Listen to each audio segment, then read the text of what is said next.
శాంతి. సూరజ్భాయిజీ చెప్పిన ఆస్కా పురుషార్థ్. ఏ విధంగా భగవంతుడు మనకి పాలన ఇస్తున్నారో అదే విధంగా మనము ఇతరులకి పాలన ఇవ్వాలి. ఏ ఆత్మలైతే పరమాత్ముని పాలనలో ఉన్నారో వారు ఎంత భాగ్యశాలులు. ప్రభు పాలన పొంది ఎవరైతే ఇతరుల పాలన చేయడం నేర్చుకున్నారో వారు వాస్తవంగా మహనీయులుగా అవుతారు, పూర్వజులుగా అవుతారు. వారి ద్వారా జన్మ జన్మాంతరాల వరకు అనేక మందికి పాలన జరుగుతుంది.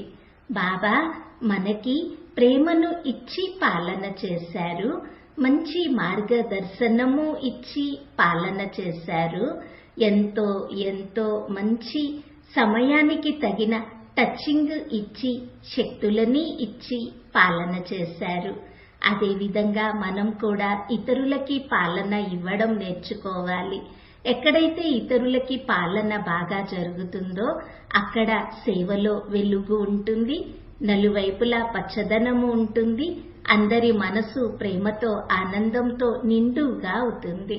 ఎక్కడైతే పాలన యొక్క లోటు ఉంటుందో అక్కడ వ్యక్తుల మధ్యలో దూరము పెరుగుతుంది, సమూహంలో ఏకత లోటు కనపడుతుంది, నిస్సారము కనిపిస్తుంది. సేవలో సఫలత కోసము కూడా పాలన ఎంతగానో అవసరము. మనము ఒక మొక్క పెడితేనే ఎంత చక్కగా పాలన చేస్తాము, నీరు పెడతాము, ఎండ గురించి చూసుకుంటాము, పక్షులు పశువులు దానిని తినకుండా రక్షణ కోసం ఏర్పాట్లు చేస్తాము. అదేవిధంగా మనము ఏ ఆత్మలనైతే బాబా పిల్లలుగా చేశామో వారి పాలన చేయడము, వారిని ముందుకి తీసుకువెళ్లడము, వారికి అవకాశములు ఇవ్వడము, వారి యోగ్యతలను సేవలో ఉపయోగించి లాభం పొందేట్లుగా చేయడము, వారిని యోగ్యులుగా చేయడము, ఈ పాలన మనము ఇతరులకి ఇవ్వాలి. ఇది కూడా చక్కటి కళ. ప్రభు పాలన మనము అందరికీ ఇవ్వాలి అని అటెన్షన్ ఉండాలి.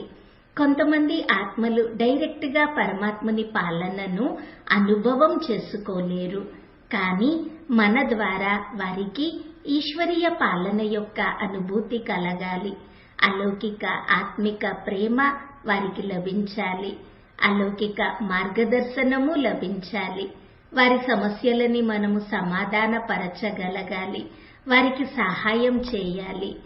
ఇలా పాలన ఇవ్వాలి అంటే 2 గుణాలని విశేషంగా తన జీవితంలో ధారణ చేయాలి.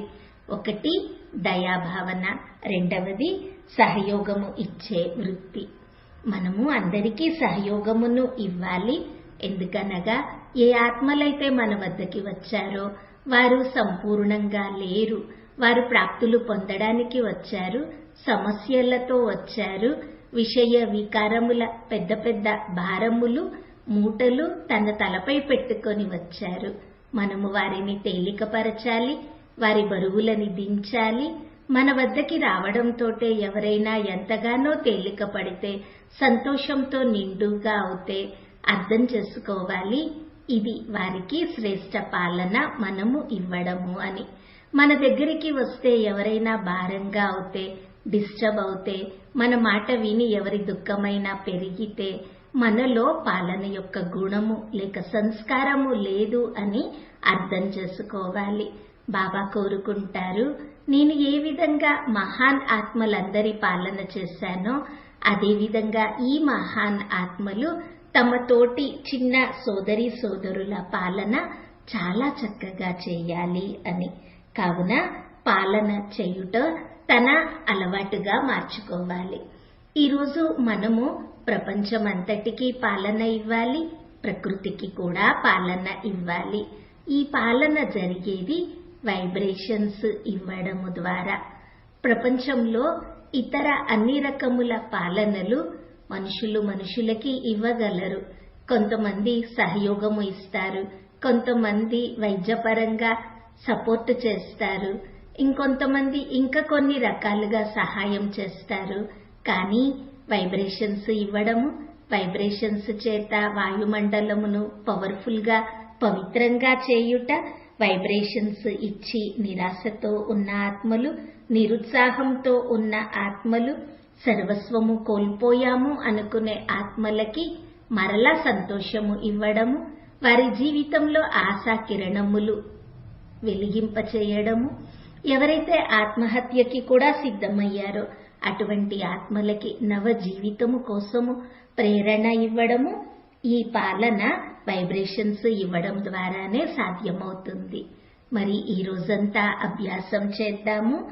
నేను మాస్టర్ సర్వశక్తివంతుడను, గ్లోబుపై ఉన్నాను, పరంధామంలో సర్వశక్తివంతుడైన బాబా ఉన్నారు. తన నుండి శక్తుల కిరణములు నాపై పడుతూ ఉన్నాయి, నాలో ఇమిడిపోతూ ఉన్నాయి. ఆ తరువాత నా నుండి నలువైపులా వ్యాపిస్తూ ఉన్నాయి. సంకల్పం చేద్దాము. ఆత్మలందరూ సుఖీగా అవ్వాలి, దుఃఖాల నుండి ముక్తులుగా అవ్వాలి, శాంతించాలి, నిర్భయులుగా అవ్వాలి అని. ఈ రోజంతా విశ్వమునకు ఇలా పాలన చేస్తూ ఉండాలి. ఓం శాంతి.